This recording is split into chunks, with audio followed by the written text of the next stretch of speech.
One of the most basic of electricity sector rules that has been in place for over a century is that you have to generate energy at precisely the same time you consume it. Historically, grid operators assumed the load, the electricity use, as a given and generally made adjustments with supply accordingly.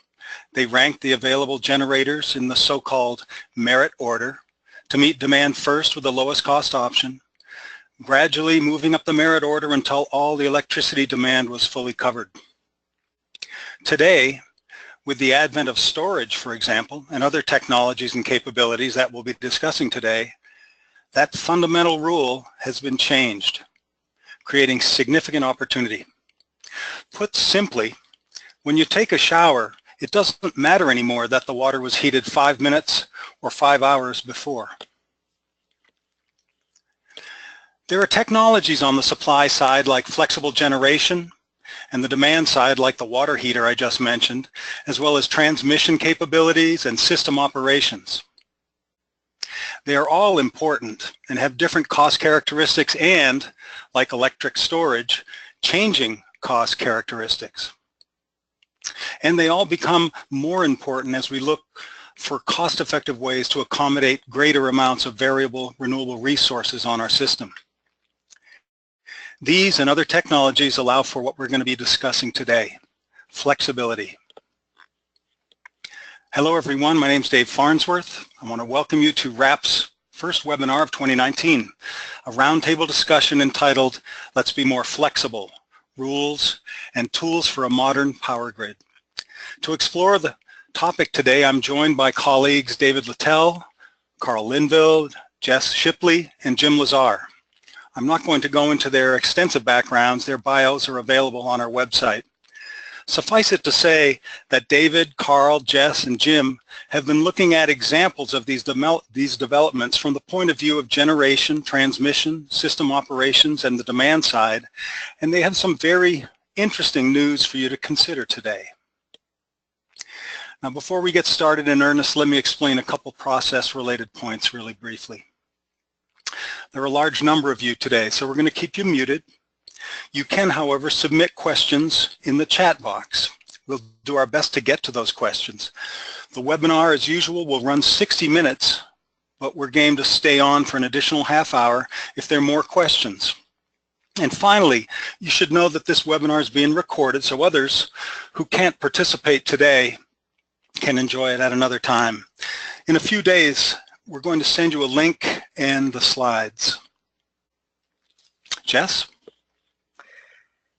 Great, so thanks Dave and thanks everyone for joining us today. Last year in RAP's kickoff webinar, we set out a handful of observations about changes that we're seeing in the utility sector. We want to just quickly take a look at some of those observations. We talked about how the costs of key technologies like wind have dropped dramatically, and those trends continue. Solar costs have also dropped, that's shown here in green, and installations have really soared, shown in yellow, and that trend also continues. And we think the biggest news for this year is the incredible cost declines we continue to see for battery storage, shown here in from Bloomberg New Energy Finance. Last year we talked about the bids for resources that Xcel Energy in Colorado received in response to their all-source solicitation. Wind and solar were bidding competitive with the operating costs of existing power plants. And fast forward to the second half of 2018, and Xcel proposed an energy plan that included bids for these resources that were even lower, so down to 1 cent for wind, 2 cents for solar, and 3 cents for solar plus storage. And those trends led the utility to propose closing 2 coal units 10 years ahead of schedule and to fill that supply need with solar, wind, and storage. And the cost savings of the utility is estimating are more than $200 million for ratepayers. These low-cost renewables and clean resources are good news then for the power system and for the environment. But due to their relative variability, they increase the need for flexibility on the system. Yep, that's right, Dave. And like you noted at the kickoff of the webinar, while we used to basically need to forecast load and schedule generation to meet that load, new flexible resources make it possible for us to forecast renewable energy generation and schedule load to meet that supply. Okay, So let's look at some examples from around the country where this is beginning to happen. Jim. Some pretty exciting news this year in Hawaii, the first state to adopt the 100% renewable standard. Hawaiian Electric went out for solar plus storage bids in 2018 and submitted a collection of contracts that will take the company from about 20% renewables to about 40% in 1 year. All of these are cost effective compared with conventional resources in Hawaii. And we just learned that the Hawaii PUC is proceeding with expedited consideration of all but the most expensive of these. Let's compare this to these contracts to the existing rates and resources. Maui's average electricity price right now is about 30 cents a kilowatt hour. The average fuel cost for their diesel peaker plants, about 18 cents a kilowatt hour. The average fuel cost for their diesel combined cycle plants, about 13 cents a kilowatt hour. The proposed solar plus storage costs only about 7.9 cents a kilowatt hour, far below the operating costs of existing resources. Adding these resources should reduce both rates and bills for customers. Carl, what's up in Texas? Thanks, Jim. A really interesting study was published this November in renewables, wind, water, and solar, which demonstrates the complementarity of wind and solar resources in Texas. If we look at this graphic for just a moment, the blue line represents a solar profile. The orange line represents profile of wind production in western Texas, and the green represents production from wind in southern Texas. And on the vertical axis is the percent of nameplate capacity that's being produced by each of those resources. It's really interesting that these resources together have a very complementary profile. If we assume that we had 1,000 megawatts of each of the resources from each of these three types and zones, and we added them together, we would get a profile that looks like this yellow line. It turns out, and this is a summer profile, by the way, it turns out that this summer profile in Texas is pretty close to what the load profile needs of the system are in the summer. So it's also true that combining flexible renewable resources can help to address some of the flexibility needs that we might have if we hadn't seen to combining resources from different places and different types.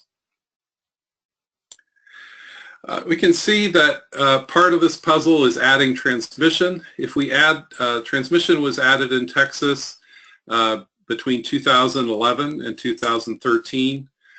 This graphic shows the hourly curtailments between that period. Approximately 3,500 miles of transmission was added during this period, and what we can see is the curtailments declined significantly and electricity prices became far more stable with far fewer hours of negative price. This resource diversity and geographic diversity is also in play in the Western Interconnection, where the energy imbalance market has emerged, and the energy imbalance market adds diversity and flexibility. A heads up on this picture, there's actually one more utility that's been added to the IEM since this graphic was created, and that would be Northwestern Energy in Montana.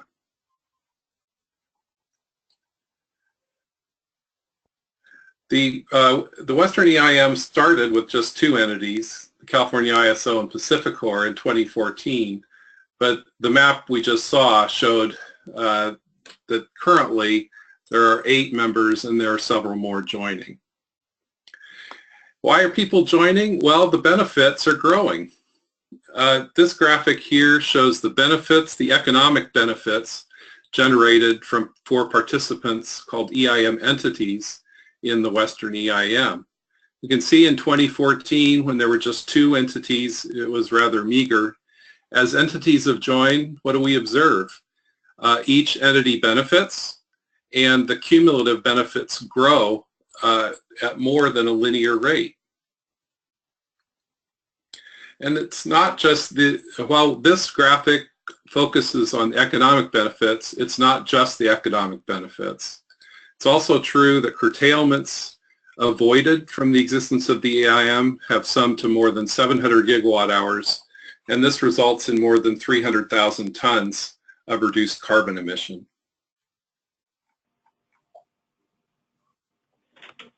Thanks, Carl. New England's grid, like all grids, is built to serve its peak load, and serving peak is expensive. Just focusing on the cost of electricity supply, serving the top 10% of hours accounts for 40% of the supply of cost on the New England grid. And that's just the cost of supply. Building out transmission and distribution and gas pipelines to serve that peak for just a few hours a year is becoming an increasingly expensive way of doing utility business, when new advanced technologies can provide operations flexibilities to reduce peak and provide reserves without expensive plants and large-scale transmission and distribution and pipelines spread across the landscape. New technologies like storage and older technologies like pump storage can respond to simple pricing signals so that they can hedge. They can charge up when the price of power is low, and they can discharge when the price of power is high, following simple pricing signals. Moreover, these advanced technologies like storage and demand response and distributed generation can be located precisely where they're needed in the grid, thereby eliminating the need to do grid-wide upgrades, where more expensive infrastructure to serve the entire grid is made unnecessary by localized solutions. Many advanced technologies not only have locational flexibility, they're also modular, meaning they can be built up to provide specific solutions with a variety of different resources on a specific distribution circuit or a specific node or a specific zone. These provide the grid and the customer with benefits. They also can reduce costs and make money when they're operated in a distributed fashion for their owners. Looking at this peak, I talked about the top 10% of hours representing supply before. Now focusing just on the diagram, the top 1% of hours. If these peak hours can be reduced, that can reduce the supply cost, representing approximately 8% of the supply cost in New England. But again, that's just the cost of supply. We'd also reduce the need for new peaking infrastructure on the transmission, substation, and gas pipeline side. Dave? Thanks, David. Let's talk a little bit more about specific flexible capabilities and how they can be used as tools. Carl? Thanks, Dave. Supply-side advanced technology like inverter-based wind, solar, and batteries can provide the grid with important capabilities. But in many places, these capabilities are underutilized. So we're going to talk about that a little bit. This hasn't gone unnoticed at NARUC, where at the most recent NARUC meeting back in November, the Electricity and Energy and Resources and Environment Committee got together and jointly produced a resolution that addresses this issue of need for flexibility. For example, what they said was utilities and utility commissions should be well educated about the different types of quantitative models that exist today, and planning frameworks and modeling tools that are publicly and commercially available should model the full spectrum of energy storage and flexible resources that are capable of providing meeting current system needs. NARUC, the commissioners were wise to take notice of this, and we look forward to seeing commissions and utilities respond around the country. Just to drive home the capabilities that are available,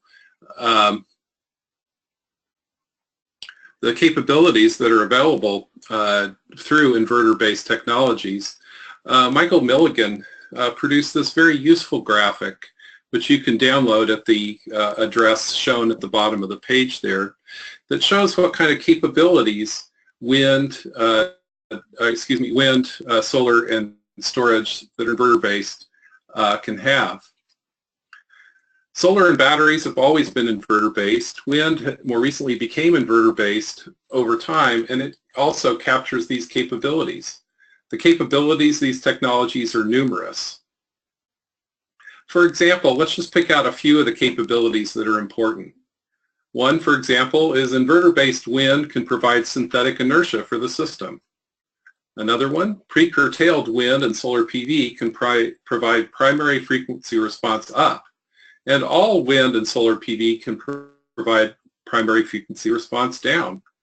Wind and PV can ride through voltage events, and distributed PV also can ride through once states go through the process of adopting and implementing the recommendations of IEEE 1547, 2018. Finally, wind and solar PV can absorb or provide reactive power. These are just a few of the real-time capabilities that these resources provide. And why is this important? Well, you may have noticed that many of these capabilities are capabilities that happen fast, that require quick response times. Is this important? The answer is decidedly yes. This graphic, which was acquired courtesy of Ascend Analytics, shows an example of real-time prices with price spikes in relatively short periods of time. These inverter-based capabilities allow utilities and other market participants to capture the value of these short-term system needs and to be addressing these short-term system needs to protect the reliability of grid for everyone.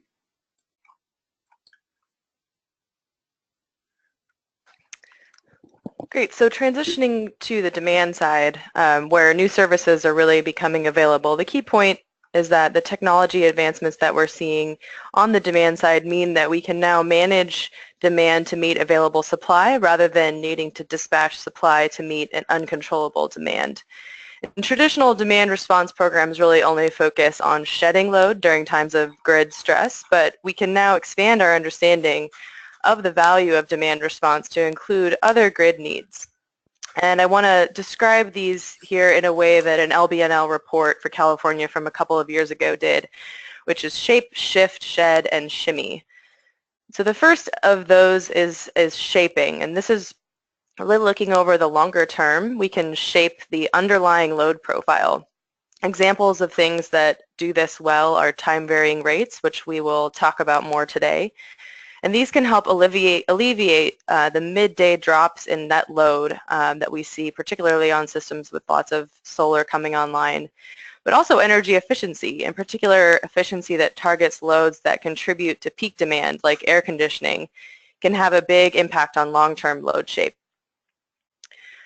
Shift demand response is demand response that moves energy consumption to times of day when it's valuable to do so. So many power systems are seeing times of day with an abundance of renewable energy, like this particular day in California. And if demand is low during those hours, there's a risk for real-time prices to fall dramatically, even below zero, like they did on this day. And that erodes the value of these renewable resources. So this type of flexible load is a critical piece of allowing people to take advantage of the fact that there is this surplus power available. So flexible load can help us move energy away from the more expensive times and over to hours where prices are very low, helping to avoid curtailment. Things like switches, radios, and smart thermostats can turn a building into a thermal battery by pre-cooling or preheating the space and the water supply. Dynamic EV charging is another example. We can charge up during times of oversupply and low prices. And then storage, of course, the only flexibility resource that can act as both supply and demand, can charge up when power is cheap and discharge when it's expensive. And I think Jim has a good example of another shift resource. Thanks, Jess. Ice storage air conditioning is an extremely important flexibility resource. These are systems that make ice or chilled water when power is cheap and then use that cold to provide air conditioning when the air is hot. This diagram of the ice bear shows a traditional AC system compressor on the right, but feeding an ice battery on the left. This can help make the peakiest load that we have and moving that into low-cost hours. The only power consumption at the time of the cooling is being delivered to the building is the pumps and fans, not the energy-intensive compressor or chiller. We have thousands of these systems operating today, but there are tens of millions of AC systems that don't have any storage. This is a great opportunity. So the third category of demand-side flexibility we want to mention are that loads can be shed or curtailed occasionally. This is a more traditional definition of demand response. And technologies that can do this are things like advanced lighting, interruptible processes, air conditioning cycling, and storage can also do this. And as David mentioned a few slides back, the top few % of hours are really driving a lot of the costs on the system. So this type of demand response will help reduce costs to the whole system by reducing load during those few critical hours. And it also helps us reduce emissions from the dirtiest power plants that otherwise would need to run during those critical peak hours. And lastly, the fourth thing I want to mention is Shimmy, which is responsive load that can shimmy back and forth to meet short-term grid needs. And this can really help deal with things like short-term ramps and disturbances on the system. EV charging is an example of one thing that can provide this, and so are electric water heaters, which is what this graphic here shows. It shows water heaters following the PJM frequency regulation signal much more closely than other resources would be able to. And it's useful to think about these types of flexibility in terms of the time frames over which they operate. So moving from the longest time frame of years and days for shape over to time frames of minutes and even seconds for shimmy, the key thing is that there are a wide variety of flexibility services that the demand side can provide, and we want to harness those values. Dave? Thank you, Jess. So now that we have a general sense of the types of resources that can provide this flexibility, why don't we dig a little deeper into how to take advantage of these opportunities and to unleash these benefits. To do that, we're going to cover 3 types of tools to optimize flexibility. We'll consider controlled loads and opening up planning and market processes. But the first of these that we're going to discuss is retail pricing and price responsive demand. Jim? Utilities are quickly finding out that demand charges are an unstable form of revenue. In California, the extended Stay America chain of motels has teamed with STEM to install batteries and energy management systems at 68 of their properties. STEM operates the system remotely to minimize demand charges to the hotel and also operates them as a virtual power plant to provide services to the utility system. Now, these are not sophisticated motels, but they have a sophisticated remote operator using artificial intelligence to build smart algorithms to cut billing demand and save the customer money. Here's the load profile for a month at a motel using the STEM automated battery system. Without storage, the demand charges would be set by the highest 15-minute usage in the month. Just a few periods during the month will set this part about 30% of the power bill for the entire month. By installing storage to cover the highest intervals of usage and serving about 100 out of 28,000 kilowatt hours from the batteries, the motel is able to cut demand charges by about 20% from 68 to 56 kW. The guests never notice. Smart utilities are moving away from demand charges as a focus of smart rate design in favor of time-varying energy charges. The municipal utility in Fort Collins, Colorado, recently adopted what may be the best designed residential rate in America. Last year, they moved all residential customers to time of use rates. The standard rate has the following features. First, a low customer charge recovering billing and collection costs. Second, a very low off-peak rate. Third, an on-peak rate a little over 3 times as high as the off-peak rate. And a tier charge for all usage over 700 kilowatt hours a month, retaining the energy conservation incentive of the former inclining block rate. Perhaps the most important feature is that the peak period is only 4 hours long in the non-summer months, 5 hours long in the summer. Short enough that people really can schedule things like laundry, dishwashing, and other usage to avoid the high-cost hours. By setting an electric vehicle to charge after the end of the high-cost period, Fort Collins residents can fuel their cars at an effective cost of less than $1 per gallon of gasoline equivalent. David? Thanks, Jim. Just as Jim was talking about for Fort Collins, we have dozens and dozens of studies, totaling more than 100, that show that ratepayers respond to differential pricing. The greater the differential from peak to off-peak, the greater the customer response. Maryland's peak time rebates programs have provided very effective use of their smart meters to provide for air conditioning, cycling, and demand response through the Maryland investor-owned utilities, BG&E, Pepco, and Delmarva. These Maryland utilities have returned tens of millions of dollars to their ratepayers in the form of rebates when the ratepayers have reduced their usage when called. The same Maryland utilities are now moving forward with a straight time of use pricing pilot, and you can see the representation here of the pricing. Under this, during peak time, which is 5 hours in the summer months or only 3 morning hours in the winter months, there'll be approximately a 4-to-1 pricing ratio from peak to off-peak, and this is entirely cost-based. The utilities, together with all the stakeholders, jointly recommended that pricing, not just on the supply side on peak, but also pricing for regional PJM transmission charges and capacity charges and primary distribution system costs be allocated into the peak period. So we have cost-based rates across all the major components of retail rates that are going to be piloted in Maryland and hopefully reflect what we've seen out of the hundreds of other studies. Dave? Thank you, David. So the next category of tools to help optimize flexibility is controlled loads. Jess? The capabilities of technologies at the customer level are really a game changer for the ability to integrate higher levels of renewable energy, as well as our ability to electrify end uses of energy in a beneficial way. And by that we mean in a way that allows us to better manage grid resources, save consumers money, and reduce emissions.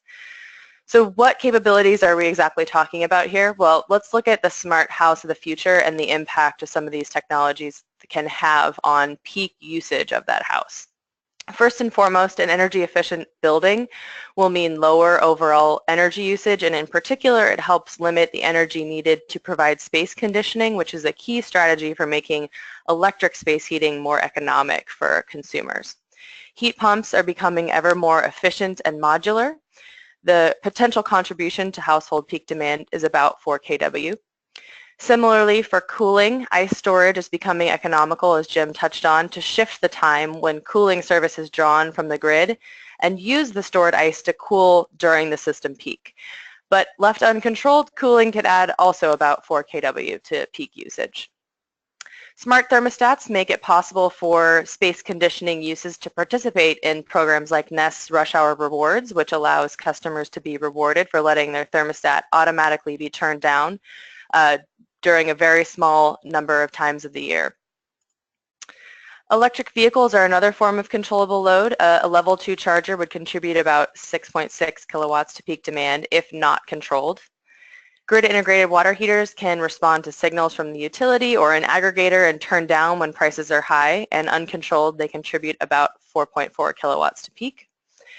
And finally, major appliances in the home like the fridge, dishwasher, and washer dryer can either be grid interactive, or we can just use the time delay setting that many of these standard technologies already have.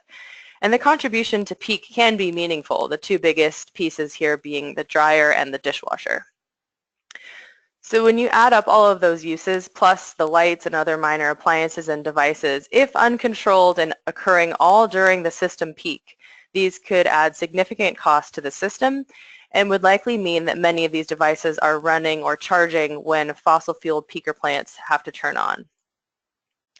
But by utilizing the demand flexibility that's available in these technologies, we can dramatically cut peak demand usage. Virtually all of major household uses can be shifted away from the peak period using smart, responsive technology. And if you happen to be someone with on-site storage, smart rate design would encourage you to use your battery to make up that difference. So the Smart House of the Future is going to provide a number of these benefits. Before we move on to our third category, let's take a closer look at one of them with Jim. Thanks, Jess. A great pilot run in Oregon last year showed how effective water heater controls on electric water heaters can be, saving energy when it's expensive, using it when it's cheap, and keeping customers happy. Legislation is pending in Washington this year to require a communication socket on all new electric water heaters. You can see the picture of this socket in this picture. This enables any utility or aggregator or property manager to actively control real-time usage of the water heater using any kind of control network. It's a great step forward. Thanks, Jim. So let's move on to the third category of tools available to add flexibility. This one's going to be adding flexibility to markets. The idea is to open up planning and market processes. In this way, advanced technologies will be able to offer their flexibility capabilities and be compensated fairly. Carl, what can regulators do to open up these processes?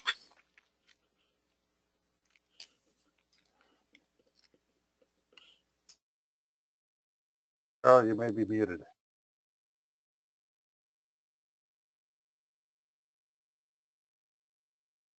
Sorry, I was on mute.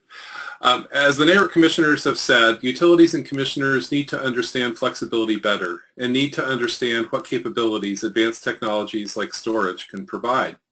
Commissioners need to ensure that modeling exercises reflect the flexibility needs of the system as well as the flexibility capabilities that resources can provide. This is a case where regulators are in the position of ordering utilities and commission staff to make it so. So what can regulators do? Regulators can make a difference by opening up procurement to solar and wind and storage like they did in Colorado. Just take a look at these results from a recent RFP in Colorado. Note the number of bids, note the let's highlight for a moment just the wind bids. It's 96 bids. 96 bids representing more than 42,000 megawatts, costing just on average $18 per megawatt hour. Commissions around the country can do this. All they have to do is just open up those open solicitation processes. What's another example? Well, let's open up cost-effective solar and storage like they did in Nevada. Note that solar PV cost per kilowatt hour is less than the operating costs of coal and gas in Nevada. And note that storage is cheaper than demand charges that commercial customers face. Other commissions could do this. These low operating costs for renewable energy and storage mean that the raw energy costs are not a big challenge, but ensuring supply and demand stay in balance at all times is a challenge that requires the tools we discussed in the last part of the webinar.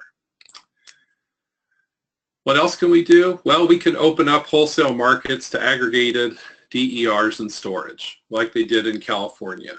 The California ISO initiated the Electricity Storage and Distributed Energy Resource Initiative in 2014. This initiative has enhanced the ability of the ISO's connected and distribution connected resources to participate in ISO markets. Phase 3 was recently completed in 2018, and notably, market participation enhancements now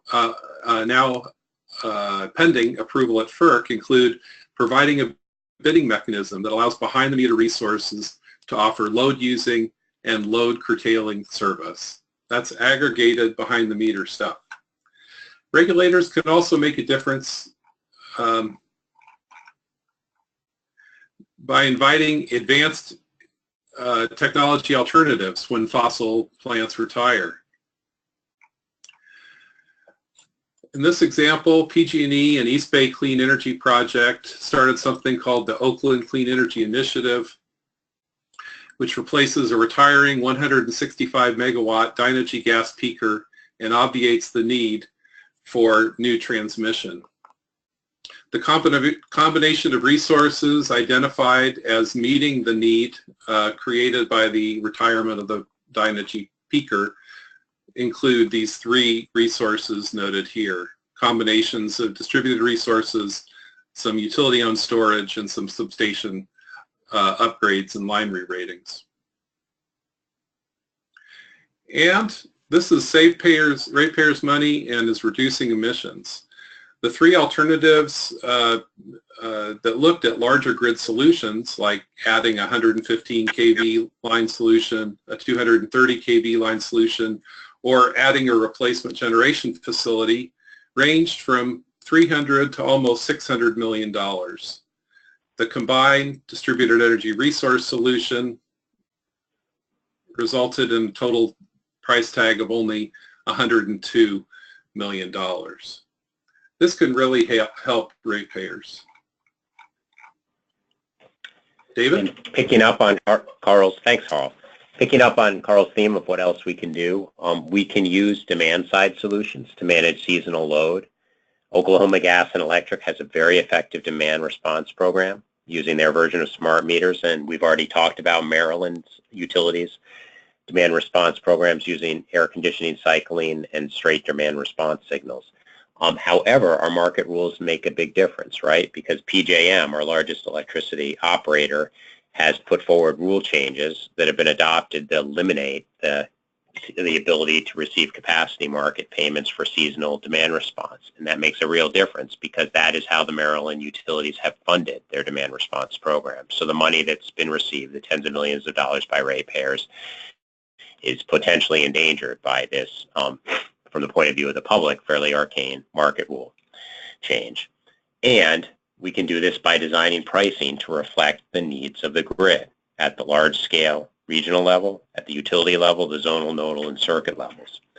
This diagram shows pricing across the New England ISO on one particular day, in November 14th, 2018. And what you can see here is in the main zone, we actually have negative pricing, and in the Boston Load Center, we have pricing up to $116 per megawatt hour. This shows that different responses are necessary at different parts in the system, and the pricing on the wholesale market can provide part of that signal, but not all of it, because the fact that you have negative pricing in Maine means you have excess generation. It may not mean that the lines are loaded or less loaded. You have to know, and you could design the pricing to do that. What market designers and stakeholders really need to do is create markets at each scale that reward innovative solutions to provide energy. I say energy because not capacity. Capacity is just the promise of maybe being available. But energy and the reserves are what we need to actually operate the grid. We need those reserves to show up when they're needed, no more and no less. So we should not start out a design, such as, say, with fuel security and those substantial discussions that are going on now in multiple regions, that tries to build on a 20th century solution using just generation. We have a lot more advanced technologies that can compete and be innovative to provide these solutions at multiple scales. And our challenge is really to focus our design of markets and of utility responses to take advantage of these advanced technologies in a non-discriminatory way, as is required by the Federal Power Act, that can harness the availability of technology to reduce consumers' cost and improve reliability and system resiliency. Dave? Thanks very much, David. Nice job, everybody. Terrific presentation. So we've received a number of questions, and what I'm going to do is identify maybe the first person who might be the best suited to answer the question, but after that, you all should feel free to jump in. So there'll be a little bit of might be a little bit of a traffic jam, but I think we can manage this just fine. So let me start out with this one for you, Carl.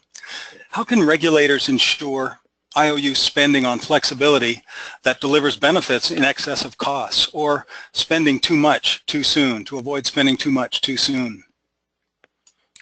Well, the most important thing that regulators can do to ensure that flexibility spending is wise is to have a robust resource plan that includes distribution plan as a part of that resource plan, so that the whole range of grid solutions, from the smallest to the largest, can be considered against each other. A second thing that regulators can do is that they can ensure that this process has a modern reflection of the evolving needs of the system. As we talked about earlier, flexibility is increasingly important. Intra-hour variability is increasingly important.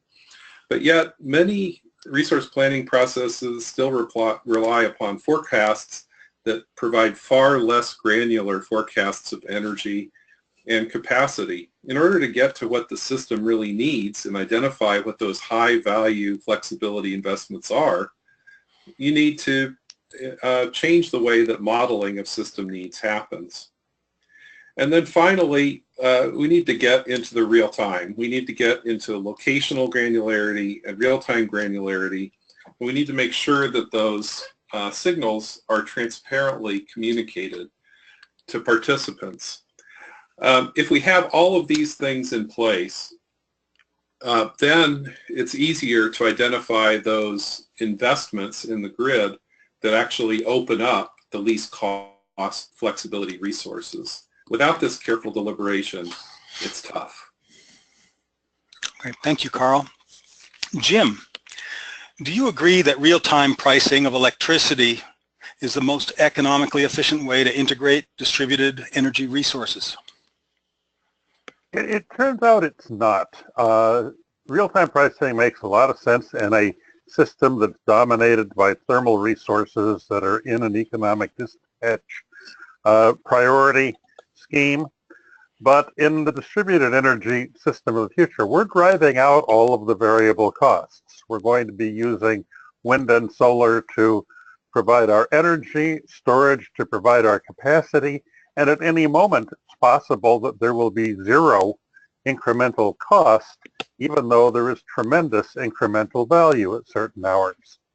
And so we're going to have time varying pricing, but it needs to look at the long run incremental costs of providing power at various hours, building new resources to provide additional energy, building storage resources to provide additional capacity, or compensating customers to take loads offline during key hours.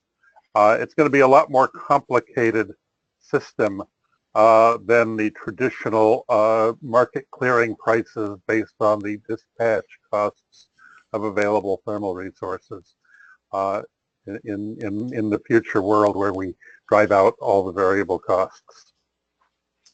Thanks, Jim.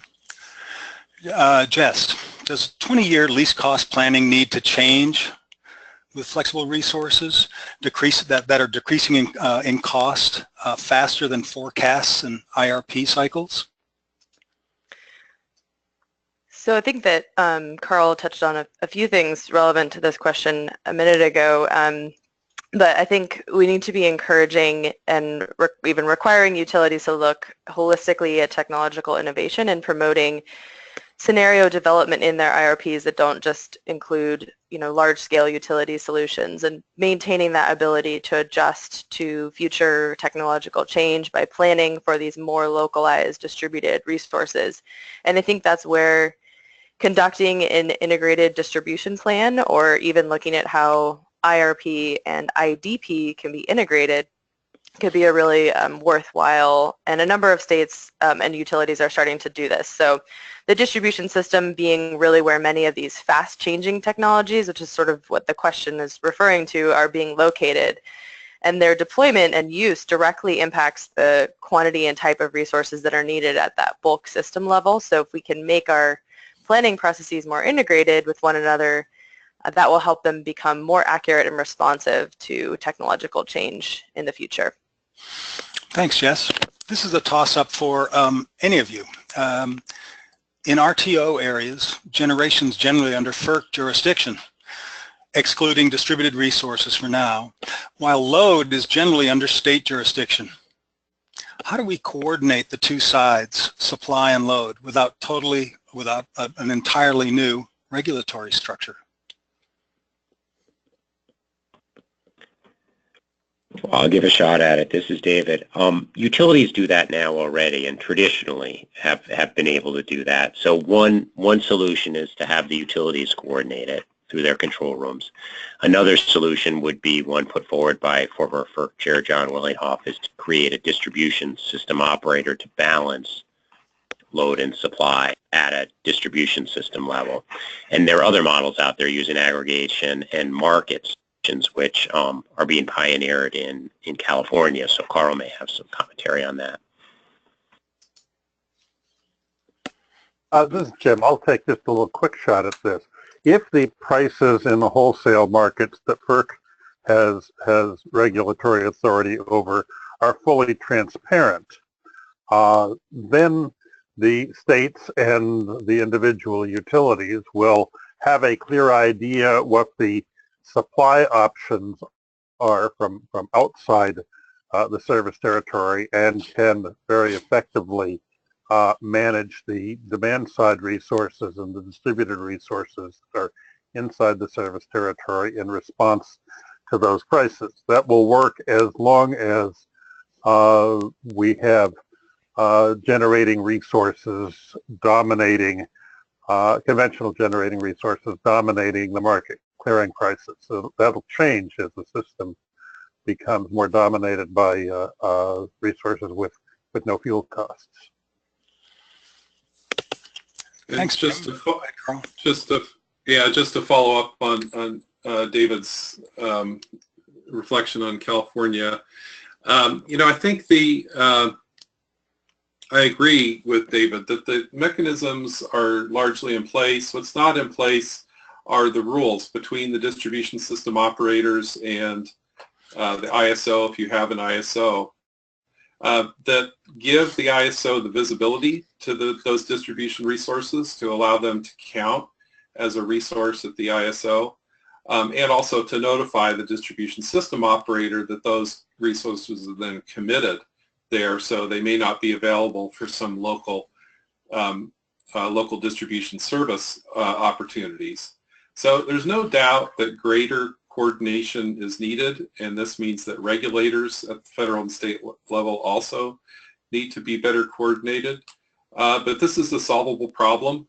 We just need to work on it over time and to develop these better communications and better product definitions so that the resources can be used both to produce benefits on the distribution system as well as produce benefits on the wholesale system. Thanks, Carl. Here's a toss-up for anyone who's interested in trying to answer this question.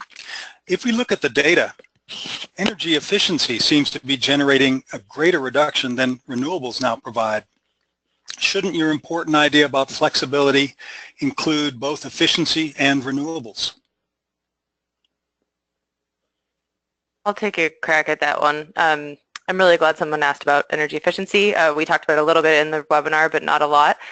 I think, so the problems and the challenges that we're increasingly seeing, as we touched on today, on the grid are time and location oriented, and we haven't looked at energy efficiency as a resource that can respond in that way in the past, but I think that that is definitely changing. So the question, I think, becomes how to bring efficiency, which has typically been thought about as monthly savings, into this future and allow it to help solve grid issues in the future.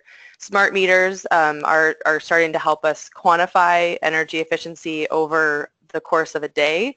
So really starting to be able to look at it as a resource, almost as a resource curve over the hours of the day. And I think the availability of that data will allow us to be more specific and detailed about what our energy efficiency programs and measures do, and the implications for the grid and for emissions. I think enabling this future for energy efficiency, we need to move toward a market where the grid operator can send a signal to the energy efficiency providers and the marketplace that there are valuable times of the day for energy efficiency to reduce load, and those providers can then actually get paid for the value that they deliver. So the smart meter, revolution will help allow us to verify the provision of that service. I think that's the direction we want to see efficiency move towards, something that's a grid resource just like other DERs in this future where flexibility and time and location matter. This is Jim. We've actually been doing some of this in energy efficiency for a long time. 19 years ago, the Washington Commission started requiring utilities to identify the summer and winter capacity value of different energy efficiency measures. And when they did that, it turned out to double the value of residential weatherization. And utilities went from paying only a fraction of the cost of weatherization to paying all of the cost, particularly for low-income weatherization, stimulating that. The state of Vermont has established target areas that are distribution or transmission capacity deficient and allowing higher levels of conservation incentive in those geographic locations. Jess is right that we now have with much better data the ability to more precisely target the valuation of energy efficiency measures as to time and place. But that's evolutionary, not revolutionary. And this is Carl. I just want to add one more thing, which is if you think back to that Texas slide that I had a bit ago, where I talked about the complementarity of the different wind resources and solar, we can also think of the energy efficiency resource, those energy efficiency resources that may not be dispatchable but can affect the net load shape. We can think about them as another complementary resource that can be used to help us to mitigate more severe flexibility needs. So whether some of the energy efficiency is going to become dispatchable and usable as a resource, as Jess and Jim have described, but traditional energy efficiency is also still very valuable in shaping the net load challenge that we have to meet in the planning and the operational timeframes. Thanks, folks. Carl, I'm going to follow up with another one for you. Does a utility need more data access, direct control, and ownership of behind-the-meter resources to achieve the flexibility that we're talking about here? Well, there were three things in that question. Does the utility need more data access, more direct control, and does the utility need ownership of behind-the-meter devices to achieve the flexibility outcomes? And I would say that the answer is both no and yes. I mean, in order for the resources to be usable by the utility to meet system needs, there has to be visibility to those resources, and there has to be some mechanism for verifying that the resources are there, or in the alternative, for placing requirements on those who were to provide those resources to pay for the absence of those resources being there when they were needed. Now, does that require necessarily that the utility has data access? Well, yeah, they need to have some data access. Doesn't mean that they need to have direct control.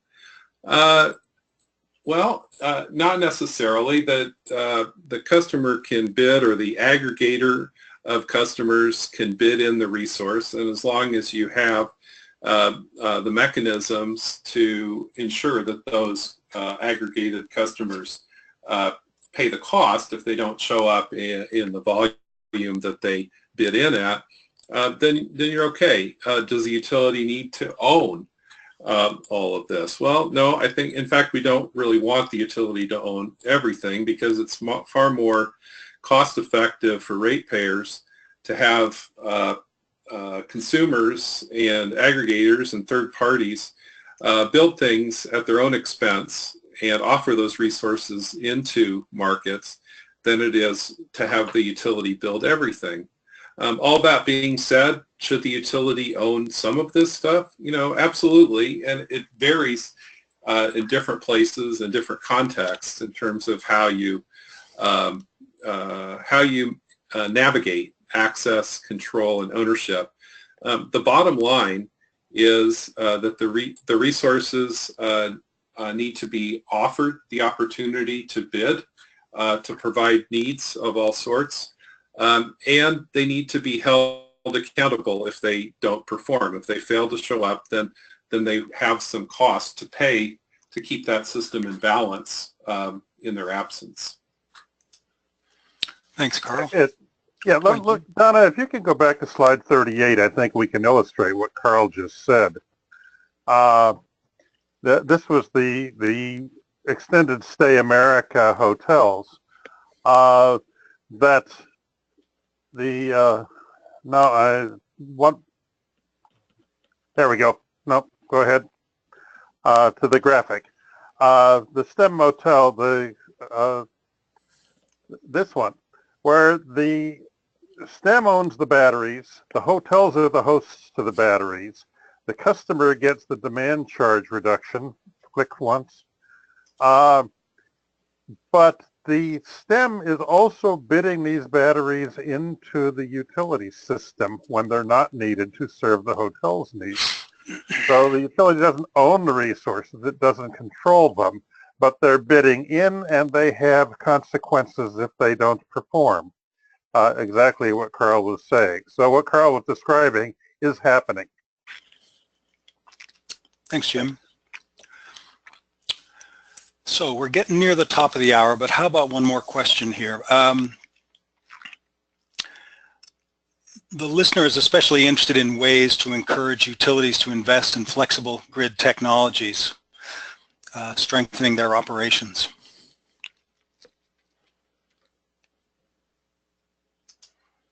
Well, so first, utilities can be required to consider flexible or distributed solutions to strengthen their operations when it comes time for an upgrade. A number of states require consideration of non-wires alternatives. California, Vermont, Michigan are some examples. And then there are targeted financial mechanisms that can be used to encourage utilities to do this to help solve a particular issue they might have.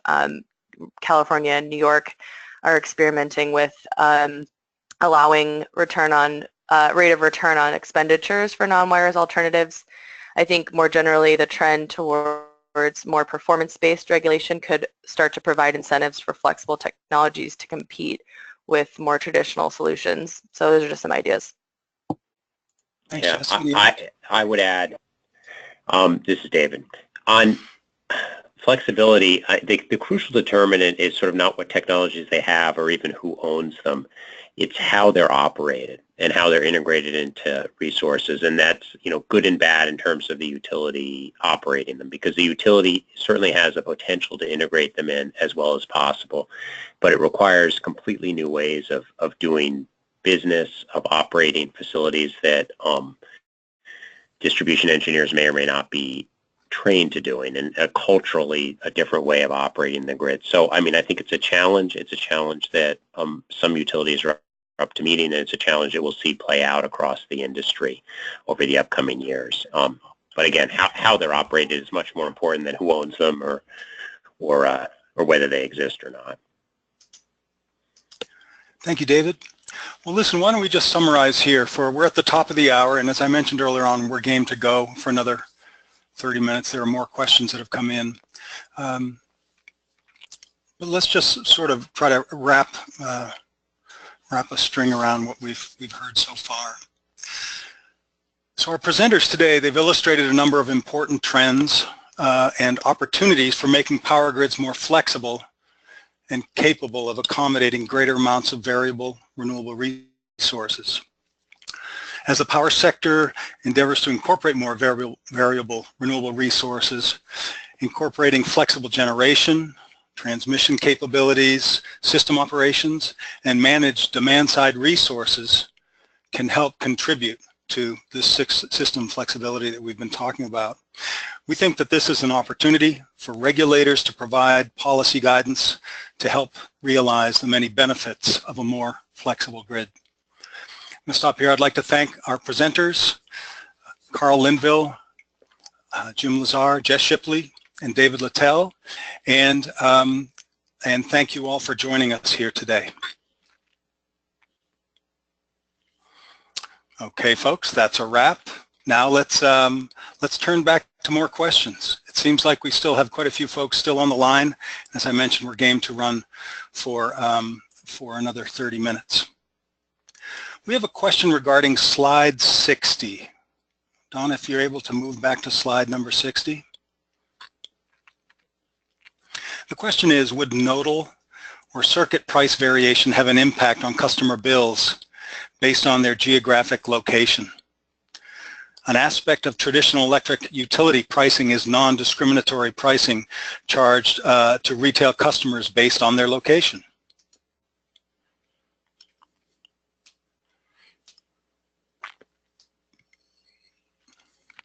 David, you may be muted. Or Jim, go ahead.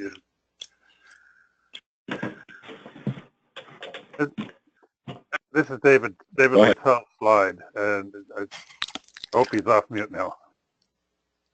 I'm off mute. Can you repeat the question, Dave? Certainly.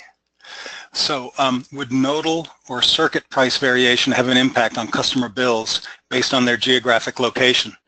Looking at slide 60 here, an aspect of traditional electric utility pricing is non-discriminatory pricing charged to retail customers based on their location. Yeah, it would depend on how pricing at the wholesale and the nodal area is reflected through in retail pricing. And of course, as I'm sure the questioner knows, there's a difference between retail residential customer pricing, where typically there's a standard offer product and then other products available in large industrial products, where those that are sophisticated can participate in the markets and take advantage of real-time pricing. So how this pricing and various pricing would be reflected would depend on how that connection is made between all of these pricing and the ultimate retail product.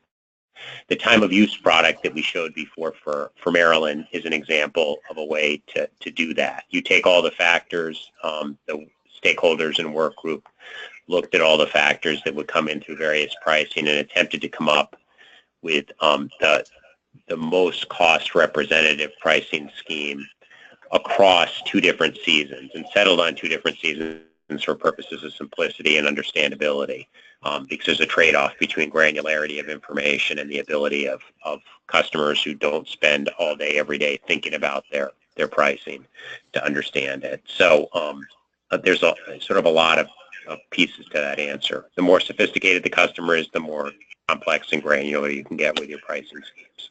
Yeah, let me add a little something to that. Illinois has thousands of residential customers who have chosen real-time pricing, and so far they're not separated by node.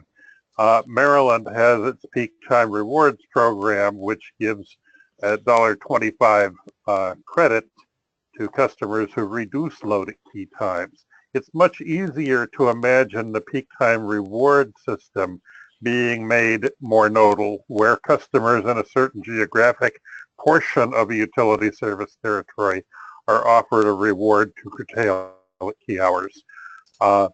Then maybe having a universal pricing that follows nodal costs. But the illustration that David Littell showed, these are state-by-state prices, and there are different utilities, or at least different operating entities of utilities serving in each of those states. So at the state-by-state level, it would seem quite easy to have either time-varying pricing or peak time rewards that operate on a utility-wide basis, but are different for the national grid system in one state than for the national grid system in a different state.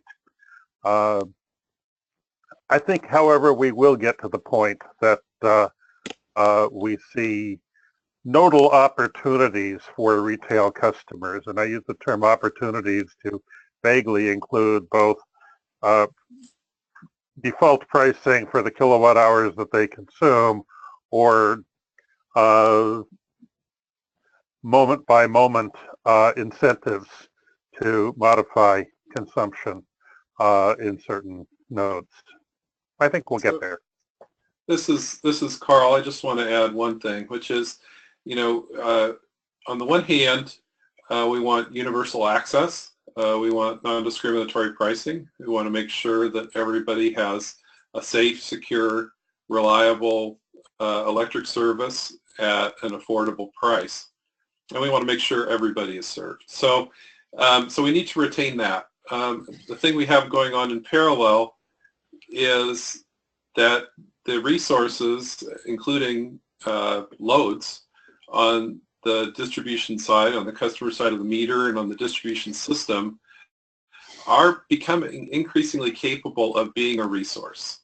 So, and can be the most cost-effective resource. The trick is, okay, how do we give prices that meet those early objectives to the customer, to the end-use customer, have a management capability of an intermediary, which could be an aggregator, a load-serving entity, or a utility itself, so that they can manage those loads. So the customer, basically the customer gets the hot water when they need the hot water. They charge their electric vehicle when they want to charge their electric vehicle. They have comfort, they have security, and they also actually have a lower bill. Because a third party has some operational control of their load and their facilities that they use to create value, and the customer gets to share in that value. So I think it's reasonable for that model to develop over time, but that's not where we are in most places in the country today. And so, as Jim said, it'll be some time. Thank you. Do tiered rates, like the example in the Fort Collins, like the Fort Collins example you provide, disincentivize beneficial electrification?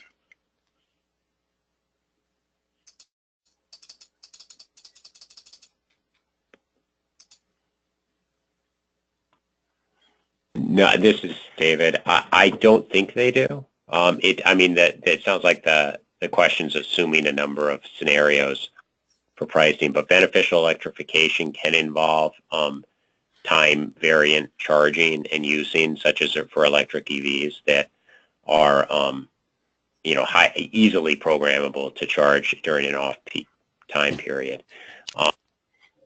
Heating's a little bit more complicated, but I'll turn it over. My bet is Jim has something to say about that, and I'll pick it up if he does.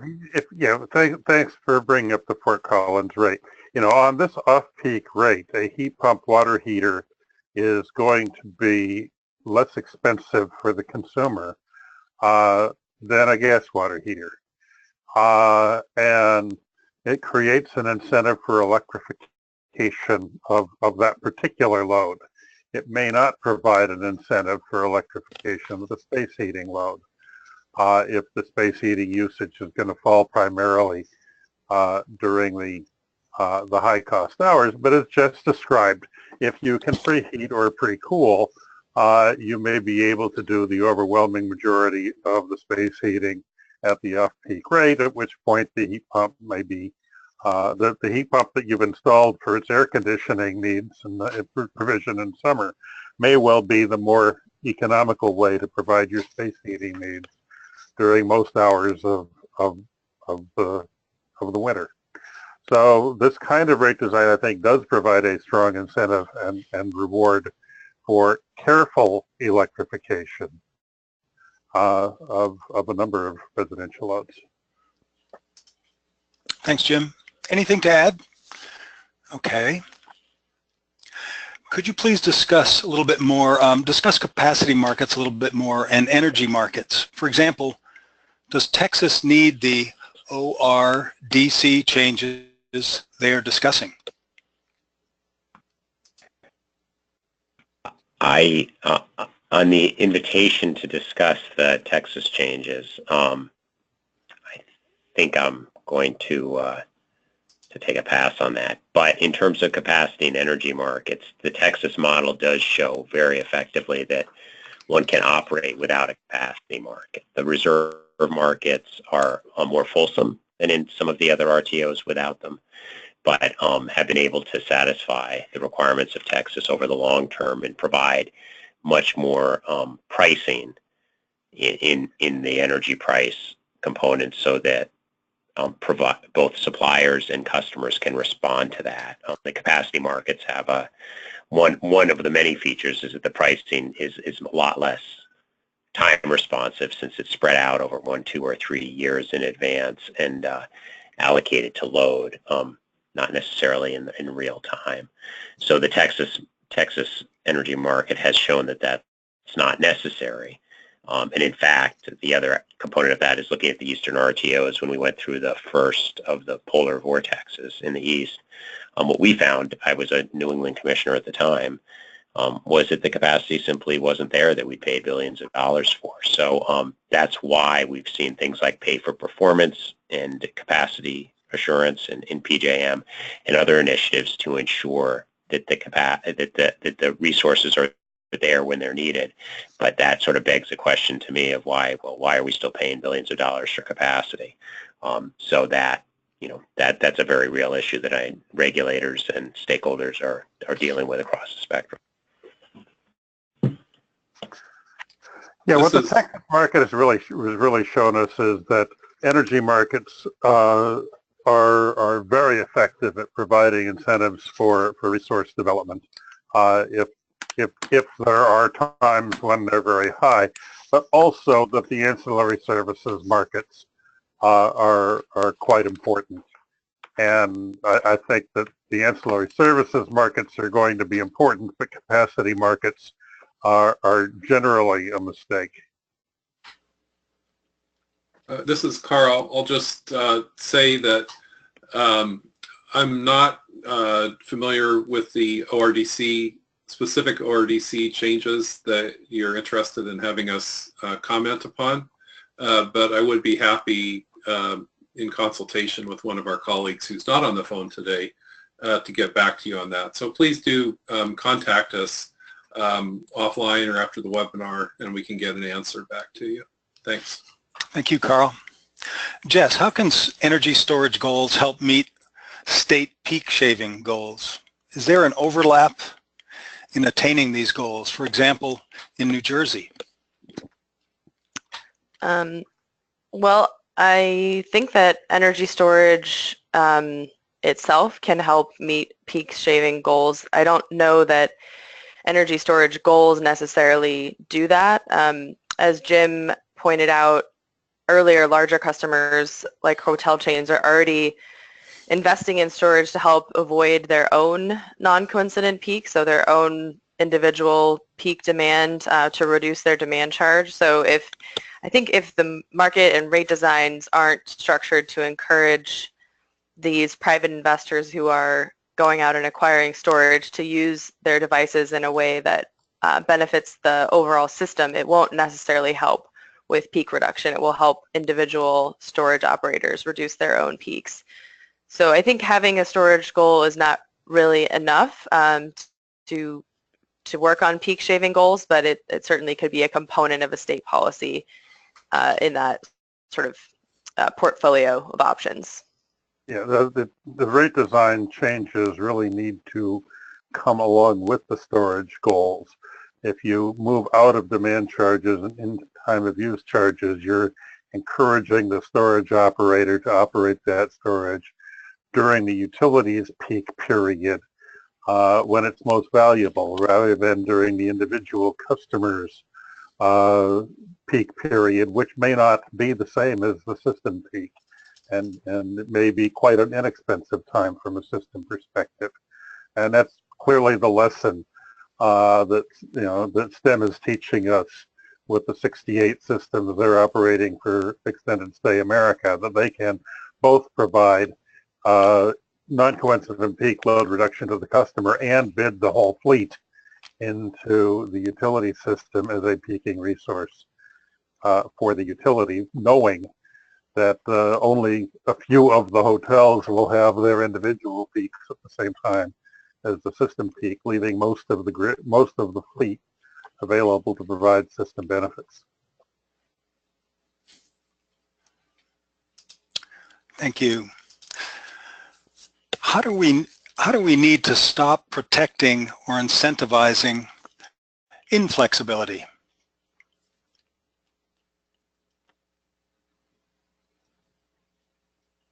Well, you know, energy-based markets do a fair amount of that. That is making compensation in the wholesale markets tied to the delivery of energy at specific periods and separately of ancillary services when those are needed can do that. As David Littell mentioned, finding that the resources for which capacity payments were made in many cases were not delivering capacity when it was needed is that lesson. If instead those resources were being compensated for the value of the energy they delivered at the time they delivered it, those that weren't delivering wouldn't be compensated, and those that were would be generously compensated.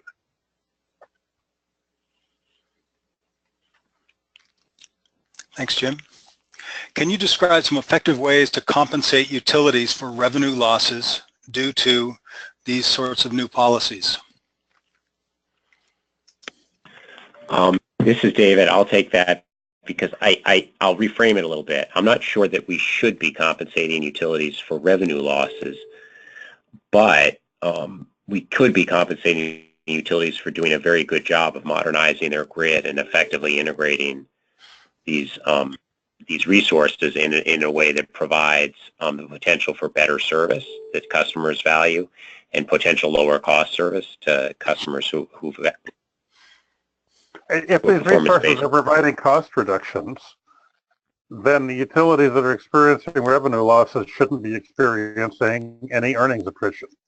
And the goal is to have a framework in which these kinds of resources provide net benefits, that is, cost reductions that exceed the revenue losses. And there shouldn't be any need for, if we do it well and it works well, it's self-compensating.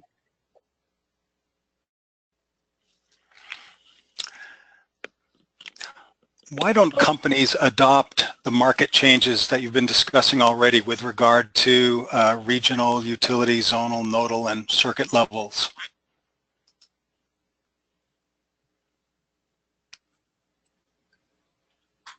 Could you repeat the question? Yeah, I certainly can. Yeah. So with regard to market changes that have been discussed on the regional level, the utility level, zonal, nodal, and circuit levels, why don't companies adopt these market changes? Why haven't they done that already? Well, this is Carl, part of the story I told was on the Western Energy Imbalance market where utilities are, in fact, choosing voluntarily to join energy imbalance market and get some of those changes on a regional and zonal level. On the distribution side, it's a little, it's more complicated because it can be said to, the traditional mode of regulation for utilities is rate-based rate of return regulation that focuses on investment.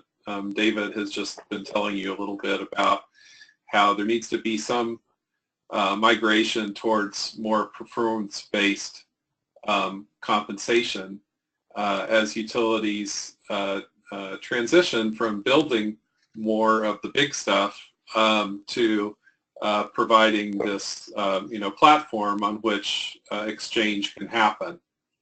So I think at the circuit level, we really aren't there yet to where the incentives provided by traditional regulation are not adequately lined up with the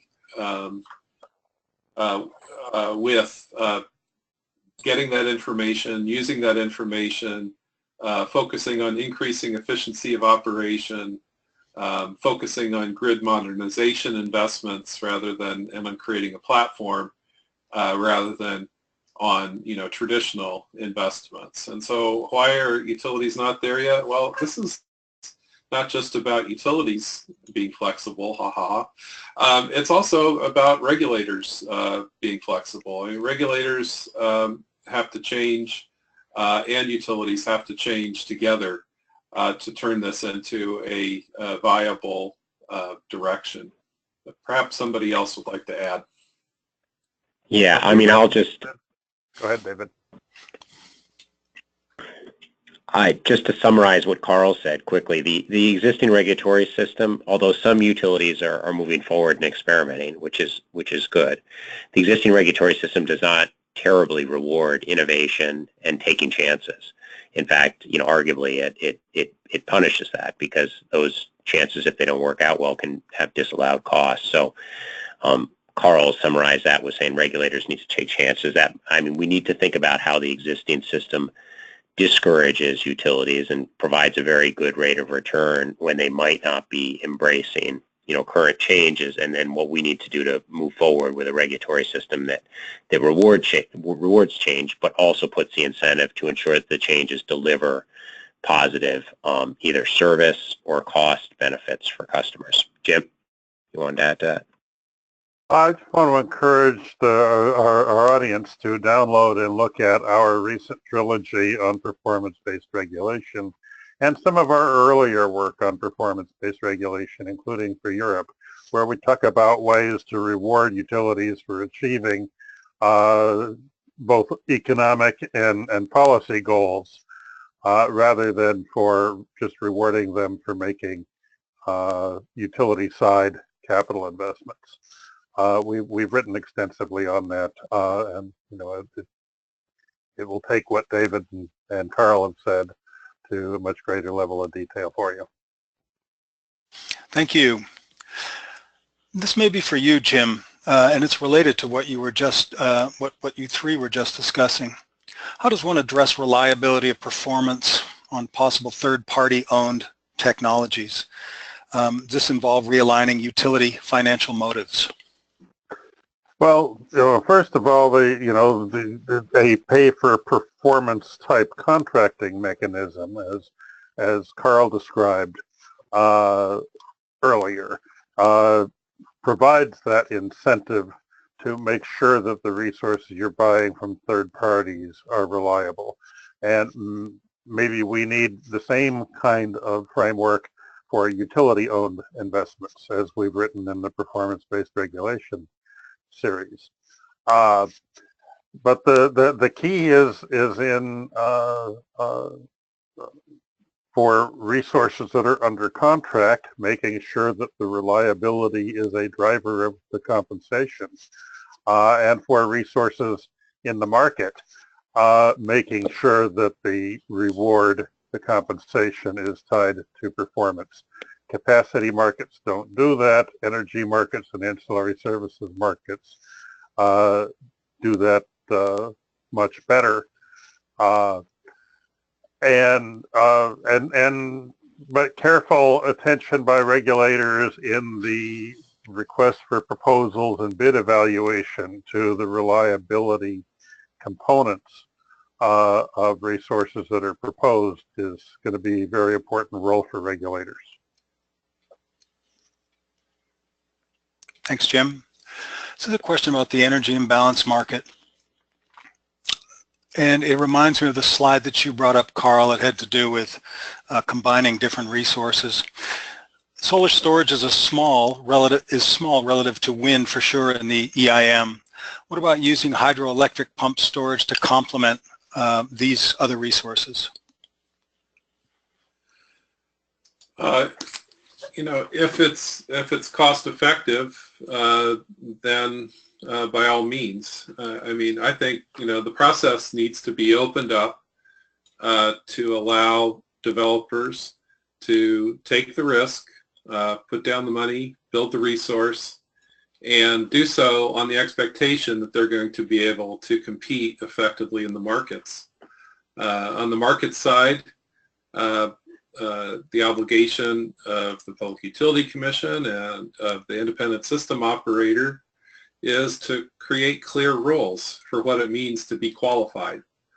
So that in this case, the pumped hydro developer can do their due diligence on whether they think they can meet the requirements to serve in the way that they hope to serve, and they can do their forecast on what they think the value of that's going to be.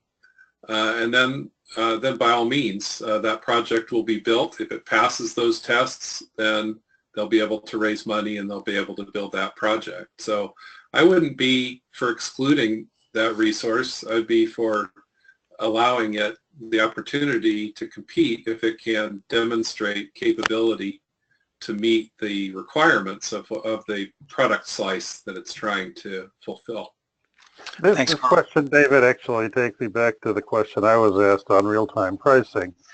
Vertically integrated utilities with storage hydro assets have operated those storage assets based on a longer-term view of price than real time for decades. When it gets cold in the Pacific Northwest and loads are high, utilities run thermal resources 24/7, even though during the lower load periods of the day they could meet all of the demand. With hydro, they do that to let the water level build up behind the dams as the river is flowing in. Don't let it flow out, so that you save that energy for the highest value periods when you might have to run inefficient thermal generation. Adapting to a storage framework has been done by systems with hydro resources for decades, and recognizing flexible resources like electricity storage or ice storage or water heater thermal storage as having the same sorts of capabilities isn't really a transformational thought pattern. It's simply extending a previously developed management regime to a broader spectrum of flexible resources. If I could add just one thing, Jim's answer reminds me of somewhere where this question may have come, which is one of the issues currently in play in the Western Energy Imbalance Market is our efforts to ensure that the definition of markets is done in a way where hydro resources can fairly participate in those. And that gets to this definition of, this question of defining what capabilities need to be, defining what market segments are going to be opened up to resources. So my general answer to that question is that, again, we want to open up markets where everyone benefits when cost-effective supply resources can come in and provide benefits to the market.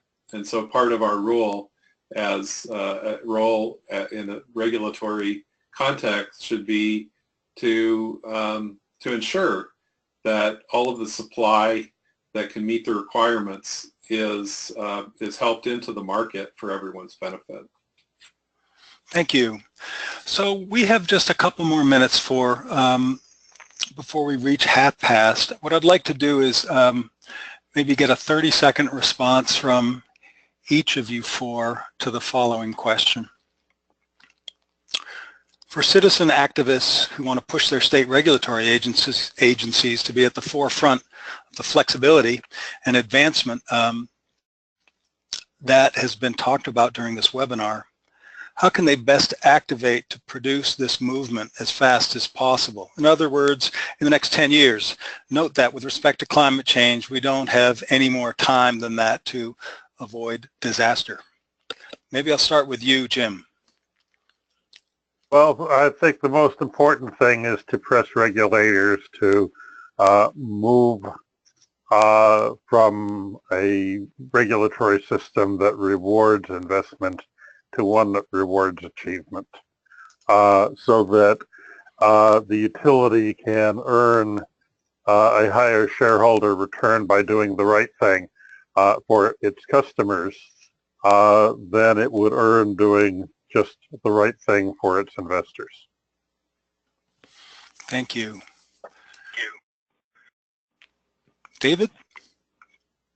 I think we're in a very fortunate position in terms of having to deal with that question because, as Jess noted during the beginning, the cost of a lot of renewable resources, solar, wind, storage, is coming down such that we're in a position of not necessarily needing to move forward and change the priority to more expensive renewable resources, which was the case 20 years ago, but to removing barriers. Now, that's still substantial, but I think in that context, citizens can engage with in what are otherwise complicated public utility commission proceedings to identify the barriers and what's needed to change that, and also work with energy offices if they're in states that have energy offices, consumer and public advocates, because those offices can help them access the process in front of public utility commissions. And lastly, a number of states have environmental offices that are active in these processes too, and typically sort of more open and perhaps more transparent for citizen action. So working through all those levers to try to engage and remove barriers to effective clean energy and grid modernization, which is a little bit more complicated. Thanks, David. Jess, you get the last word. Okay. Well, those were good answers. I'm not sure how to build on that, but I think sometimes we underestimate the power of stories and good examples. And I think one thing that regular citizens and activist groups can do is document and compellingly tell stories and compile examples that resonate in your state about how these resources and their capabilities are important and how they bring value to the whole system and all ratepayers, because that is what will ultimately be compelling to regulators. Thank you. Well, I'd like to thank Carl and Jess, and David and Jim. I'd like to thank all of you who joined us today. Hope this was helpful. As I mentioned earlier on, in a few days, you'll receive a link to these slides and to this to a recording of this webinar. Thank you all. We enjoyed this. I hope you have a great day, the rest of your day. Thanks, everyone.